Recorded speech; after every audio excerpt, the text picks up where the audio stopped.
Hello, everybody, and welcome back. I'm going to show you the next part of our process, which is to convert this to a PDF. The reason why we're converting it to a PDF is because you'll need a PDF to edit when we go into Cami. To accomplish that, it'll take you about 30 seconds. So go over here to File,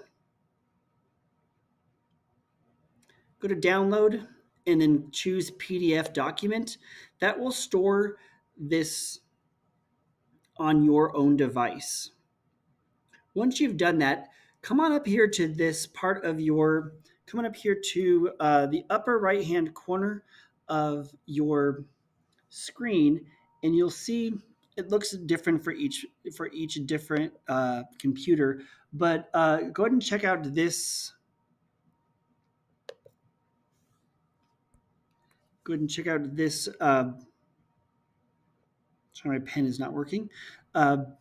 This feature that's right here, and it would be the puzzle piece. Once you click on that puzzle piece, you'll get the opportunity to pin that to the toolbar. So if you're using Chrome, which is what I suggest, go ahead and click this pin and you'll continue to see it up here when you load Cami. So I'm going to go ahead and click that now. And it will take me to our Cami page. That'll be what we do next, and I'll model for you how to annotate the text. Hello, everyone.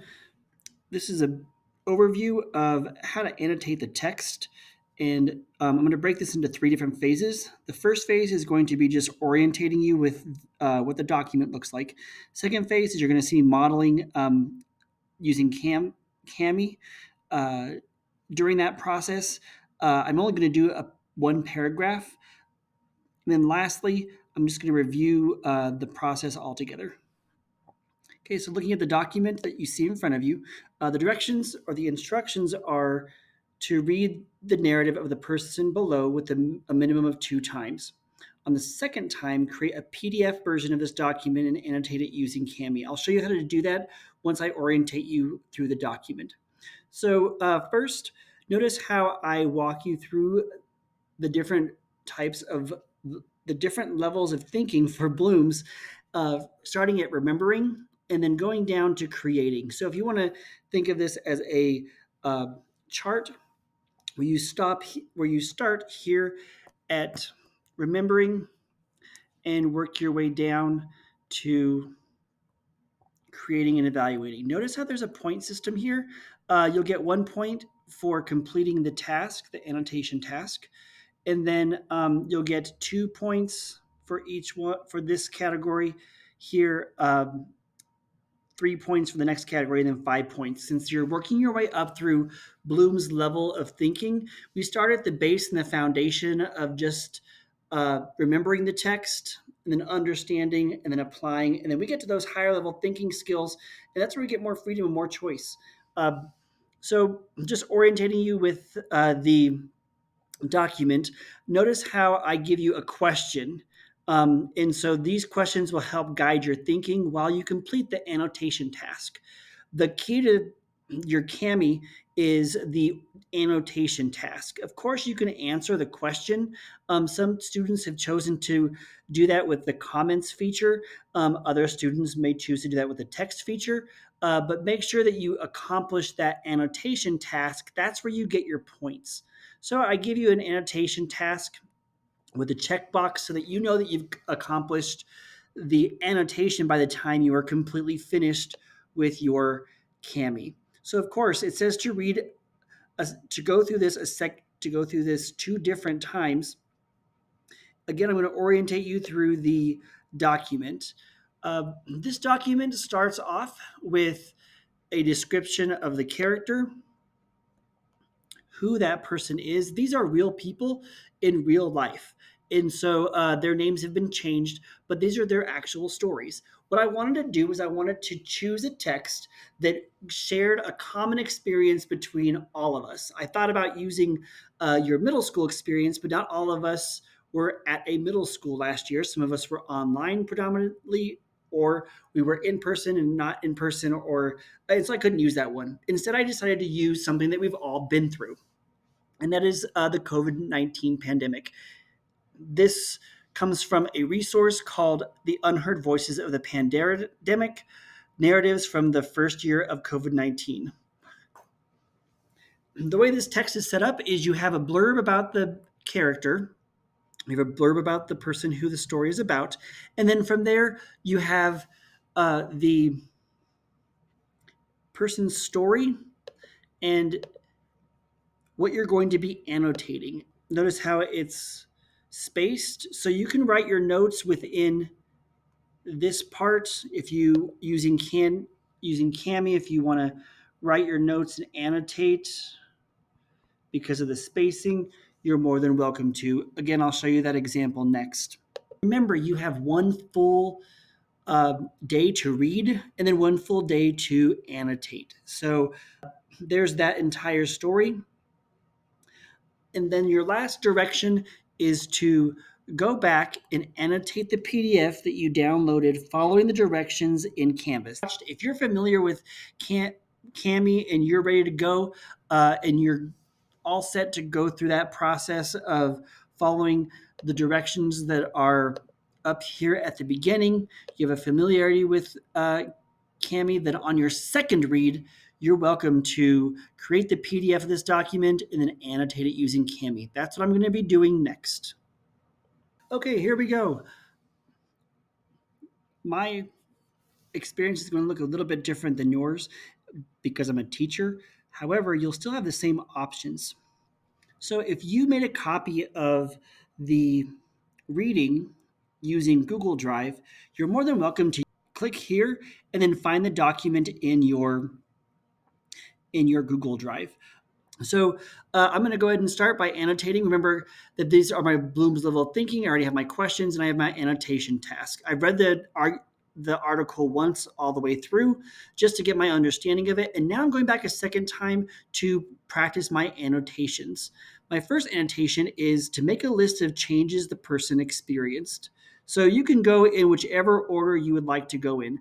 I suggest that you go from point one value all the way to 0.5 value so you can build upon your learning. And what ends up happening is each annotation task that you check off becomes the foundation for the level 5 thinking. Okay, this is where you get to make your choice. Make a list of changes the person experienced.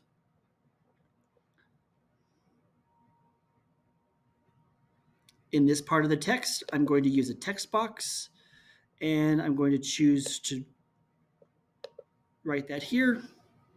And my list is going to be started school.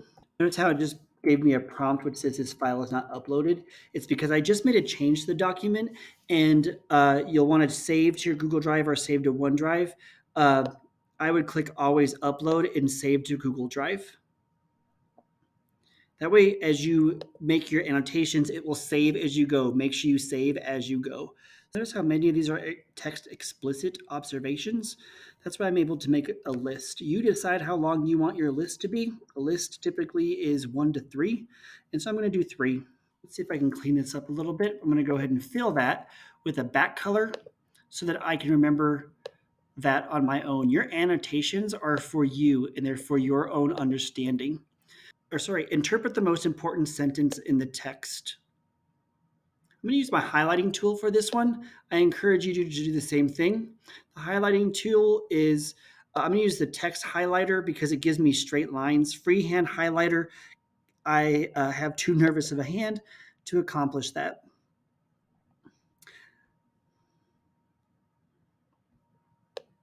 For me, it's going to be this sentence right here. Notice how if I highlight it and use this top one, it's not squiggly or wobbly, and I can keep it organized.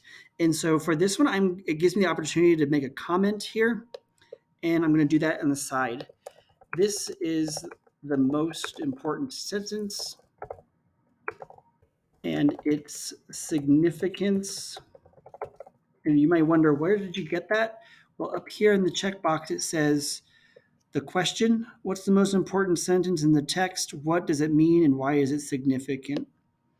So I'm pulling from our quarter 2 exercise where in Nixia we looked at the author's purpose and what the author is saying and what the author is doing. I encourage you at this thinking level to do the same thing. So, what is the author saying? The author is saying he experienced discrimination. What is the author doing? He's stating a fact. The author is stating a fact and making the conflict.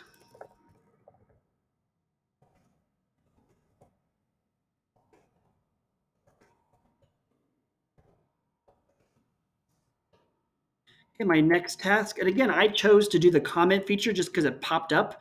That might be a more effective way and efficient way for you, or you could choose one of the tools that Cami has on the left-hand side toolbar. Next, make a before and after chart. Show how this person's life could forever be affected.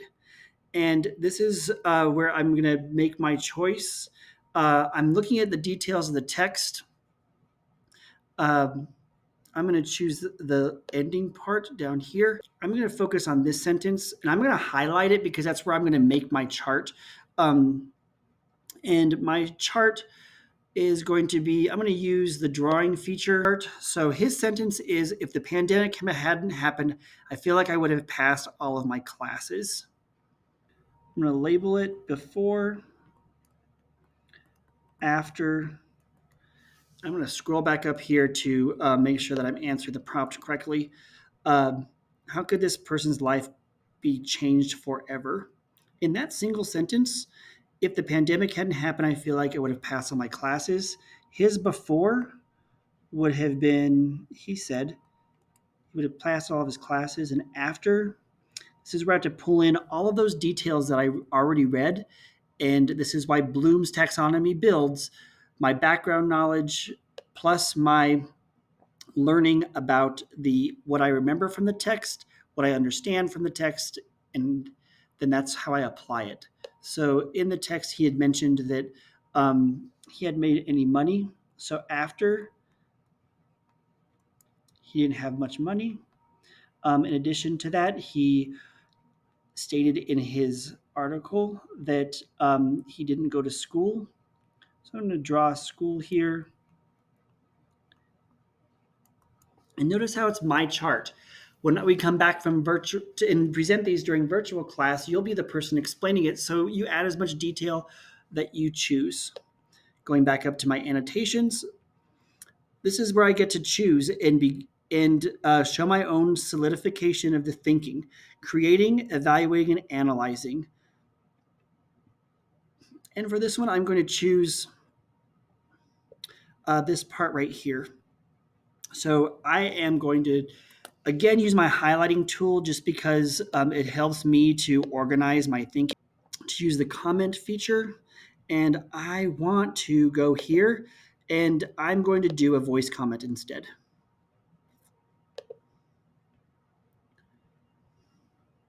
And in my choice, I'm going to go back to my question, sorry about that, and I'm actually going to compare and contrast for that sentence. So let me find that again. There it is. I want to compare his experience to the beginning of the pandemic to what the pandemic looks like now. He notices that because there are a lot of rumors about Latino people being impacted where he lives and in the mission, that compares to the question that we've been talking about. Does where we live impact who we can become? Many of his family members work in the kitchens at restaurants, but only 2 people work in his house right now.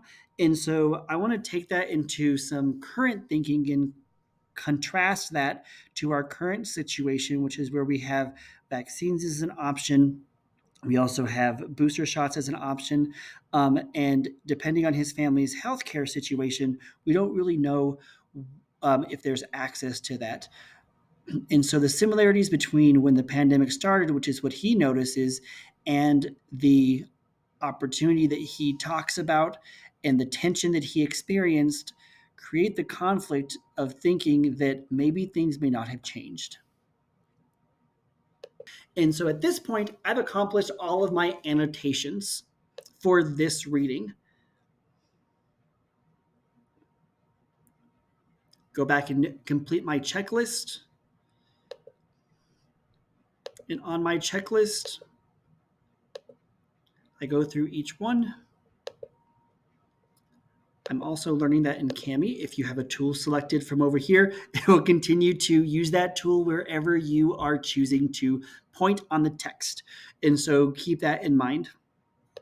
One more feature I want to make you aware of is the dictionary tool. And so in Kami, so if I don't know this word, I can highlight it and then notice how automatically it pops up some resources for me if I don't understand or know a word. All right, that's what our annotation process looks like for our first annotation using Kami. Again, you have the freedom to annotate in any way that you would like, as long as you complete all of the annotation tasks that are over here on the right.